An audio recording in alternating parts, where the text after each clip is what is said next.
নাগরিকদের যাতায়াতের জন্য একটা ব্যাড এক্সপিরিয়েন্স না হয়, একটা ভালো এক্সপিরিয়েন্স যাতে আমরা দিতে পারি। ঈদ তো আসলে আনন্দের, সুতরাং যাতায়াতটাও যেন আনন্দের সাথে হয় এবং কোনো খারাপ এক্সপিরিয়েন্স নিয়ে এই ঈদের ছুটিটা আমাদের জনসাধারণকে কাটাতে না হয় সেটা নিশ্চিত করার জন্য চেষ্টা করেছি। তবে গত ঈদের থেকে আমাদের কিছু জিনিস উপলব্ধি আমাদের হয়েছে, যে জায়গাগুলোতে আমাদের ল্যাকিংস ছিল তারপরেও সেগুলো এবার আমরা আরও ভালোভাবে অ্যাড্রেস করার চেষ্টা করব।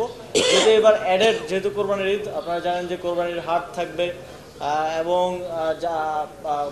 কোরবানির পশু যাতায়াত পরিবহন, তারপর দেখা যায় যে যারা কোরবানির হাটে পশু বিক্রি করেন তাদের টাকা পয়সা ছিনতাই হওয়ার মতো ঘটনাগুলো ঘটে থাকে সাধারণত। সেগুলোকে অ্যাড্রেস করার জন্য এখানে সকল অংশীজনদেরকে নিয়ে আলোচনা হয়েছে এবং সবাইকে তাদের টাস্ক এবং কাজগুলো বুঝিয়ে দেওয়া হয়েছে। আশা করি সবাই যথাযথভাবে দায়িত্ব পালন করলে একটা সুন্দর ঈদ যাত্রা এবং ঈদের এক্সপিরিয়েন্স আমরা দিতে পারবো।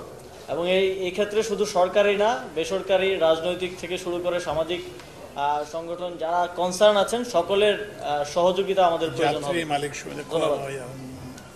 মালিক সমিতি, পরিবহন, এক্ষেত্রে পরিবহন মালিক সমিতি এবং যাত্রীদেরও মালিক শ্রমিক সমিতি এবং যাত্রীদেরও যে সংগঠনগুলো আছে আপনাদেরও সহযোগিতা আমরা চাইবো। এবং যে কোনো ধরনের অনিয়ম কিংবা চাঁদাবাজি কিংবা যে কোনো ধরনের অভিযোগ আপনারা সংশ্লিষ্ট কর্তৃপক্ষকে দেবেন।